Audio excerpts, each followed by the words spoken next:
What's going on? Don't Unfriend Me Nation. Good to have you here for episode 498. It's moving fast. Friday night, we will have episode 500, which will have Still Point in the house. They are the Don't Unfriend Me band. They do our intro music. Stop on by, say hello, and listen to a new song that they'll be releasing. I promise you it is awesome. I've had a chance to hear it. What are we doing? Zuckerberg, he's in the news again, doing what he always does, getting in trouble. You may remember Mark Zuckerberg was in some hot water in, right after the 2016 election with Cambridge Analytica and what he did with that. This was the whole Russian mess with Russian collusion where we spent millions of dollars to go after Donald Trump and spend 40 some odd $million and come up with nothing but old cases against his associates. But when Zuck sat down with Congress, and you may remember this is when he had the lizard/alien form replies, very dry and to the point. He went on a real hell-bent tear to censor all conservative channels. He locked down advertising, subsequently shadow banned all major conservative networks and outlets that weren't paying him millions of dollars in advertising, including myself. Luckily, I came in a month or two before the election, and I was small time, so I didn't get hit as hard. But once COVID came out, man, did they come after me like nothing. But in more recent news, you may have seen the celebrity cage match duo death match between Zuck and Elon Musk. Now, Musk is going after Zuck for Facebook's control copy, control V of Twitter with their new platform Threads. And the accusations are that he simply just scalped the employees from Twitter that had NDAs and remade it and stuck a new label on it. Now, I think there are a lot of similarities, and Elon Musk definitely has a case, but whether it goes through with it, we'll find out. He did challenge him to this fight before Threads was released, so no word if this is actually going to play out, but I think it would be awesome. But what is playing out is an imminent lawsuit. It smacks of Apple versus Samsung versus Android. If you remember, the phones going after each other for stealing each other's technology and operating system in the 2010 to 2015 range. But some alarming information has been uncovered about Meta. And if you don't know what Meta is, it's their new name for Facebook.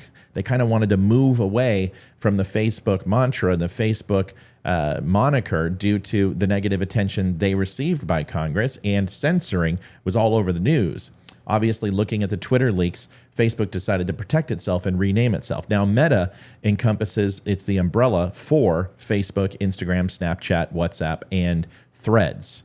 And this family of products has some disturbing information, and we're wondering if Threads is going to follow suit with the trends that we're seeing in the other four platforms.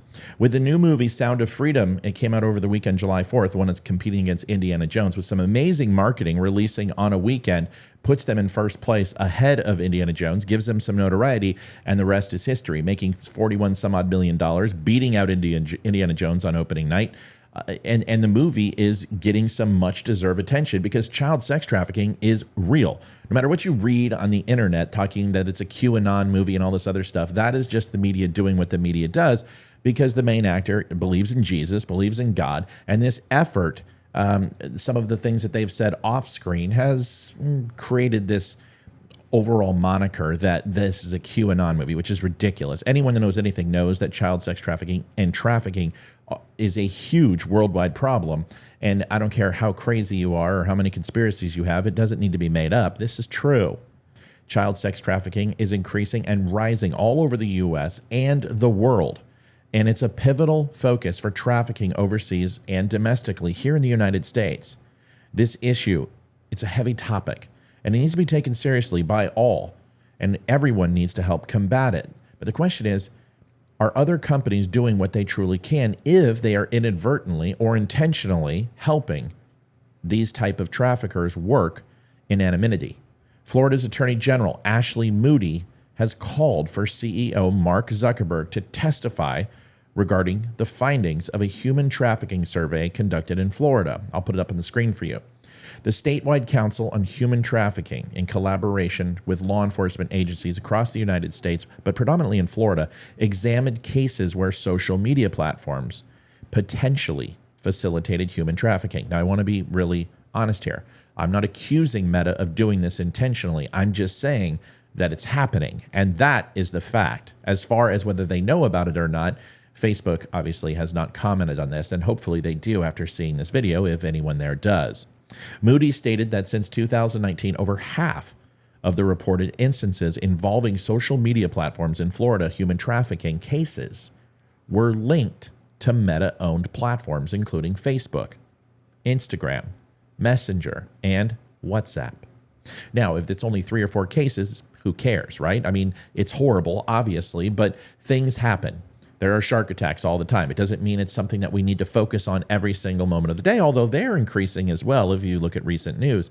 Sometimes just abnormalities in the statistics show up. But this isn't that, and this is an alarming amount of cases. Following the release of the statewide survey, and those results released Monday, Moody criticized Zuckerberg for prioritizing the launch of new products or engaging in speculative clashes with Elon Musk that I mentioned earlier, instead of focusing on enhancing the safety of Meta's existing platforms for users. Moody emphasized the urgency of the matter, highlighting the need for Zuckerberg to address the issue directly of Meta's platforms being exploited by human traffickers to exploit vulnerable individuals. She urged Zuckerberg to immediately turn his attention to this significant threat to public safety and testify before their counsel, detailing the actions Meta is taking to prevent its platforms from being misused to facilitate, support, or enable human trafficking. The survey conducted by Moody and the council was distributed to 80 law enforcement agencies across Florida, revealing that out of the 271 reported cases involving social media and human trafficking, 146 instances were directly linked to, you guessed it, Meta platforms. According to the 2022 Federal Human Trafficking Report, Facebook ranked as the leading platform for the recruitment of human trafficking victims from 2019 to 2022. Facebook and Instagram combined constituted 60% of the top 10 platforms cited in the study. Now, if that isn't damaging enough, the aforementioned letter goes into some even more troubling data. On page 2 of the letter, the following is enclosed, which seems to be vacant from all the newspapers and media sites that the few who reported this outside of us will give this to you straight. Additionally, quote, major social media sites self-reported increases in suspected child sexual abuse materials, including child sex trafficking instances. According to the National Center for Missing and Exploited Children's 2022 cyber tip line, reports by electronic service providers, more than 27 million, or 85% of the incidents reported were from Meta platforms. Now, after some digging, I found some other things that made me wonder, why isn't this a bigger focus for Facebook? They obviously have seen this data. Mark gave $400 million to the DNC and politicians in the last election. Surely someone so invested in the democracy we hold so dear is aware that his platform is contributing to sex trafficking at an alarming clip. Once again, inadvertently or intentionally is unbeknownst to us, at least for now. Well, you wouldn't know it if you look at their T&C, their terms and conditions, and their meta information page, if you're trying to search for what platform they're standing on or what they're using to ensure that these things are not necessarily shut down, but regulated and monitored for abuse. But the last entry for anything related to sex trafficking, and I've got the photo here, is from 2018 in regards to Hackathon, which is a quarterly effort to prioritize certain initiatives and bring awareness to the cause. Overall, good stuff. A video playing here will show you a little bit about that. But that was over 5 years ago, and the event didn't address Meta's own issues with assisting trafficking by proxy. It espoused its works to clean up other contributors to these horrendous crimes. Meta is supposed to be all about inclusivity and openness, at least that's what it says. But this dark cloud looms over the company's head. As they move into a new territory with a new venture called Threads, I just have to wonder if the name Threads refers to the tweet-like posts that are inside the platform or the clothing from the backs of the children of this scary and dangerous world.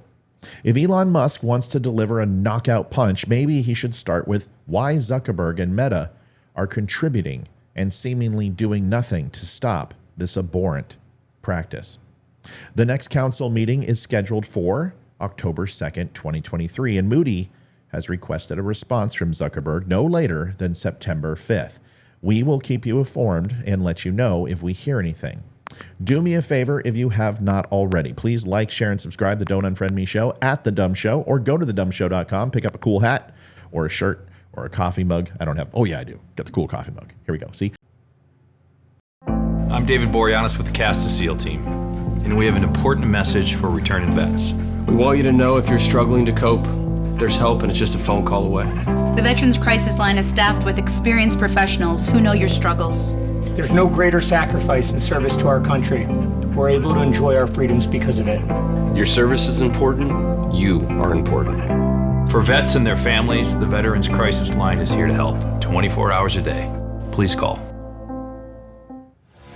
Sometimes you have to stop